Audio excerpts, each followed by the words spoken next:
दो मित्र होते हैं, एक कर्म को श्रेष्ठ मानता है, एक भाग्य को श्रेष्ठ मानता है। तो दोनों की उसी बात दोनों झगड़ा दोनों हो जाता है, दोनों मारपीट हो जाती है। जाते राजा के पास, कहते राजा साहब जो आप फैसला कर दीजिए, आप राजा हैं हमारे, जो कहेंगे बात मान लेंगे। राजा कहता मैटर क्या है बताओ। तो कहता है महाराज मैं कर्म श्रेष्ठ मानता हूँ, कहता मैं भाग्य श्रेष्ठ मानता हूँ। कर्म से ज़्यादा श्रेष्ठ भाग्य है, वो कहता भाग्य से ज़्यादा श्रेष्ठ कर्म है। राजा के पल्ले नहीं पड़ता क्या किया जाए। मंत्री से पूछता क्या किया जाए इनका। मंत्री कहता है दोनों हरामी बंद करो काल कोठरी में, कल फैसला किया जाएगा। भैया बंद कर देते काल कोठरी में ही है।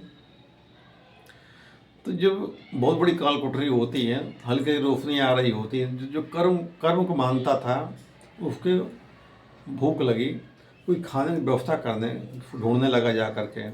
और जो भाग्य को मानता था उसने सोचा मेरे भाग में था, वो लेटा आराम से।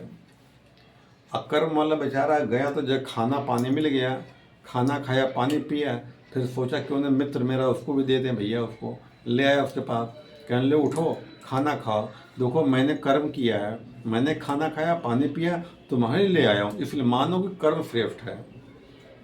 तो भाग्य वाला क्या कहता है, अबे तूने कर्म किया, मैंने कौन सा कर्म किया, मैं तो लेटा हुआ था, मेरे भाग में था, बैठे बैठे आ गया, खाना पानी सब आ गया। कर्म वाले ने सर पकड़ लिया अपने भैया कि वाकई बेवकूफ़ आदमी है।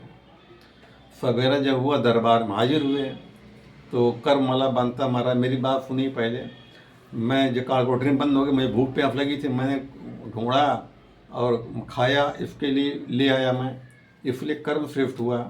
भाग्य वाला कहता महाराज मेरी बात सुनिए, इसने कर्म किया, मैंने कोई कर्म नहीं किया, मैं के लेटा लेटा था, लेटा हूँ, अपने आप खाना पानी सब आ गया मेरे पास। तब राजा कहता है कर्म से ही भाग्य बनता है, कर्म से ही भाग्य बनता है। जो कर्म कर चुका हो तो वो भाग्य बन जाता है उसका। जैसे कि नौकरी किसी ने की तो पेंशन उसकी भाग्य बन गई उसकी। वो किसी ने खेत में गेहूँ बोया, वो गेहूँ भाग्य बन गया। तो पहले कर्म किया, भाग्य बाद बनता है। कर्म से भाग्य बनता है हमारा, कर्म से भाग्य बिगड़ता भी है, कर्म से भाग्य बनता भी है। इसलिए इंसान अपने कर्मों का जिम्मेदार खुद है, दूसरा कोई नहीं है। हमें जो सुख दुख मिलता है वो हमारा किया हुआ कर्म ही सुख दुख बन के आता है। दुनिया में किसी को सुख दुख देता नहीं है, हमारे अपने कर्मों का भोग है जो हमें दुख सुख मिल रहा है। इसलिए जीवन में कभी दूसरों को दोष नहीं देना चाहिए।